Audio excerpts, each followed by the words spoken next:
नेपाली बोल्छ यार रोमानियनहरूले के भयो ल के भन्यो भने त के भयो रे के तनाव भयो यार ग्यास भएन भने भोलि कसरी खाना बनाउने होला यार आफ्नै बुढीले धरि ओ माई गॉड मेरो बुढो कहाँ गयो कि त मेरो बुढो होइन भनेर कन्फ्युज भयो भने के गर्ने यार शनिबारको दिन बिहानी पख चार्सेलले यार 1 महिनाको खाना त सर्लकै जाने रहेछ त्यसमा टिआर कार्डको लागि अब भर्खर एप्लाई हुन लाग्छ है guys Hello everyone, what's up guys? Welcome back to another episode of Jeevan Rai from Prundu. Yeah,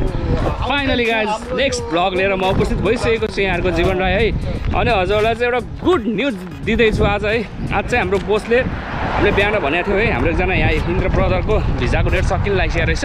अनि मैले बोसलाई रिक्वेस्ट गरेको थिएँ बोस हाम्रो एकजना साथीको भिजाको डेट सकिन लागिसकेको छ हाम्रो चाहिँ 1.5 महिनाको अझै बाँकी थियो बट यहाँ ब्रदरको चाहिँ सकिन लागिसकेको थियो हैन अनि बोसले आफ्नो प्रब्लम सेयर गरेको बोसले टाकटुक गरेर अब यो भिजा सकिनभन्दा अगाडि टिआर कार्डको लागि एप्लाई गरिसक्नु पर्ने रहेछ नि त अनि सो कुरा चाहिँ मैले उहाँलाई राखेँ अनि उहाँले टक्क आज जे गर्नुपर्ने पासपोर्ट सासपोर्ट लिएर जे होस् टिआरको लागि प्रोसेसिङ अब सुरु गरिदिनुहुन्छ है भोलिदेखि so special thanks to our boss है जे होस् ट्याक्क लाएर सुनिदिनु भयो हाम्रो कुराहरू भन्न सक्नुपर्ने रहेछ गाइज यहाँनिर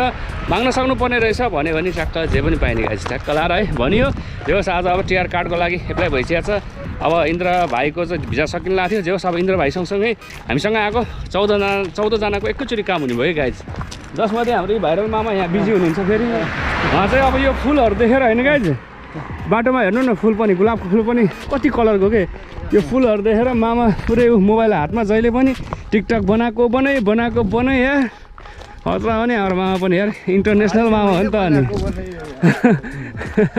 मामाले हाल्ने चाहिँ 10वटा टिकटक बनायो भने एउटा दुईवटा टिकटक हाल्ने हो खिच्दै राख्ने मात्रै मोबाइलमा किन नहालेको भन्यो भने हट माइजूले कराउँछ भन्नुहुन्छ अरे माइजूको डरले जिन्दगी जाने भयो मामाको चाहिँ यार कसरी जिन्दगी चल्छ हौ मामा यार सही हो अहिले पनि मोबाइल हातमा जहिले पनि दामी फुलहरू के गुलाबको फुलहरू चाहिँ यार है सही हो अब हजुरले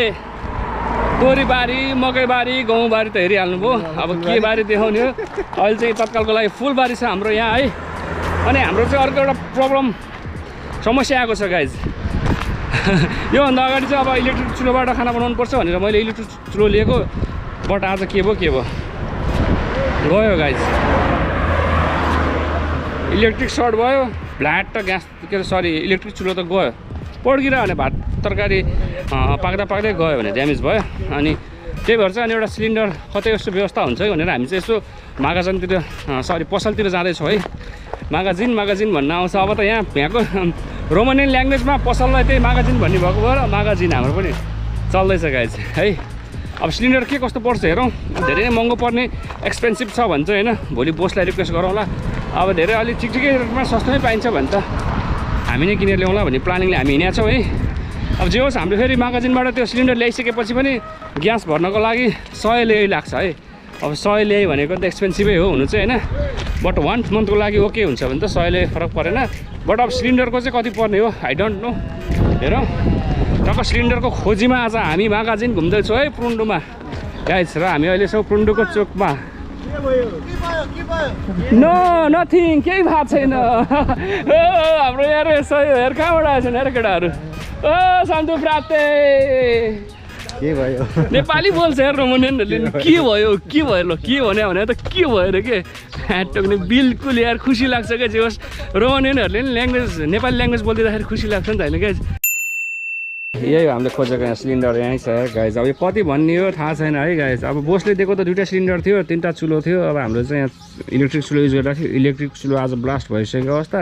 अनि हामीलाई चाहिँ यो सिलिन्डर चाहिएको छ गाइज अब यहाँ कति भन्छ लेट्स चाहिँ हामी मागाजिनमा आइसकेका छौँ अब चट्ट बुझौँ अनि हजुरहरूलाई अपडेट गरौँला है खालि सिलिन्डरको या ग्यास सहितको सिलिन्डरको कति पर्छ भनेर ओके गाइज त्यहाँ त सिलिन्डर त भेट्यो गाइज है त्यहाँ चाहिँ खालि एक्सचेन्जको लागि रहेछ नयाँ सिलिन्डर नबेच्ने रहेछ गाइज है अब नेक्स्ट सपमा जाँदैछु यार तनाव भयो यार ग्यास भएन भने भोलि कसरी खाना बनाउने होला यार अब भोलि मामाको भान्सामा सेयर गर्नु पर्ला जस्तो छ पाएन भने चाहिँ है पायो भने लेट्स हेरौँ के हुन्छ है सिलिन्डर एक्सचेन्ज मात्रै गर्ने ठाउँहरू भेट्यौँ है सिलिन्डरै नपाउने रहेछ गाइज यहाँनिर यार प्रुन्डुमा तनाव भयो अब भोलि बोससँग कुरा राख्छौँ एउटा सिलिन्डर व्यवस्था गर्नु पर्यो जसरी पनि भनेर होइन लेट्स के हुन्छ आज चाहिँ सिलिन्डर भेटिएन अब एक दिन चक्क लाएर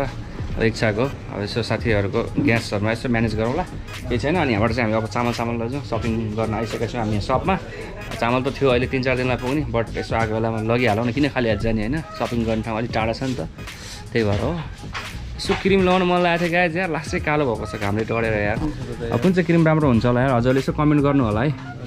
हजुरले यसो भनिदिनु भयो भने मलाई लगाउनु सजिलो हुन्छ किनभने लाइफमा मैले क्रिम भनेको चिज लाएन यार।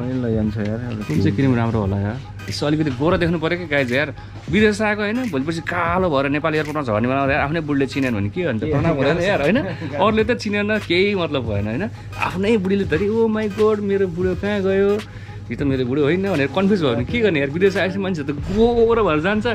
हामी चाहिँ यहाँ बाहिर घाममा आउटडोरमा काम गर्नु पर्दा चाहिँ कालो भएर जानु पऱ्यो नि तनाव हुन्छ गाइज। त्यही भएर यसो हजुरले सजेसन दिनु होला है कुन क्रिम लाउँदाखेरि राम्रो हुन्छ। नेभियाको पनि रहेछ के हो यो यो ठिक छ। अब हजुरले आज भिडियो हेर्नुहुन्छ पक्कै पनि यो भिडियो हेरिसकेपछि मलाई सजेसन सल्लाह दिनु होला है त। यहाँ धेरै थरीको क्रिमहरू छ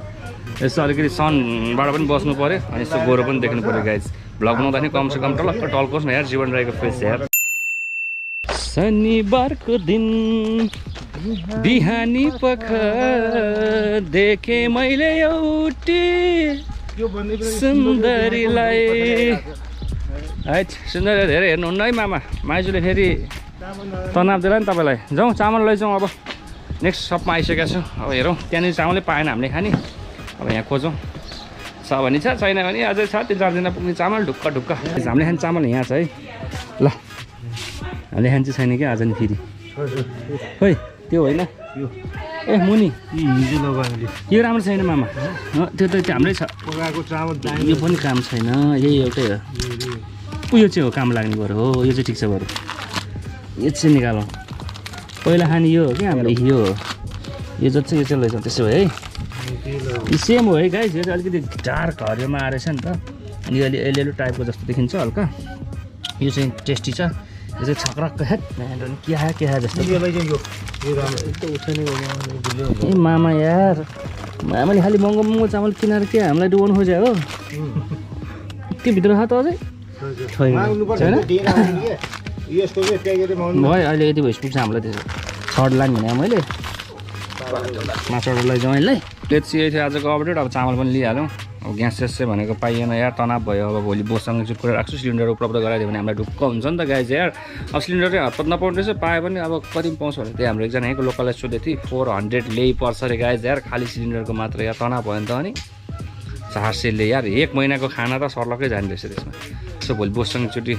रिक्वेस्ट गर्छौँ के हुन्छ अनि अर्को नेक्स्ट भ्लगमा अपडेट गरौँला भन्दै आजको भ्लगबाट चाहिँ बिदा हुन चाहन्छु। यही थियो मेरो छोटो मिठो आजको अपडेट है। अनि खुसीको कुरो पनि भयो टिआर कार्डको लागि अब जेस पासपोर्ट लिइसक्नु भएको छ अनि दुःखको कुरो हाम्रो सिलिन्डर नपाएको भएर दुःख लागेछ। अब नेक्स्ट भ्लगमा हजुरहरूलाई अपडेट गरौँला भन्दै अहिलेलाई चाहिँ बिदा हुन चाहन्छु है।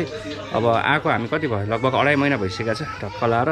टिआर कार्डको लागि अब भर्खर एप्लाई हुन लाग्छ है गाइस। अब कहिले टिआर कार्ड आउने हो आई डोन्ट नो कति महिनामा आउँछ त्यो पनि हजुरहरूलाई सम्पूर्ण कुराहरू विस्तृत रूपमा जानकारी दिने नै छु भन्दै आजको भ्लगबाट बिदा हुन चाहन्छु। ओके बाई लट्स अफ माया from Jiwan Rai to all my JR family members.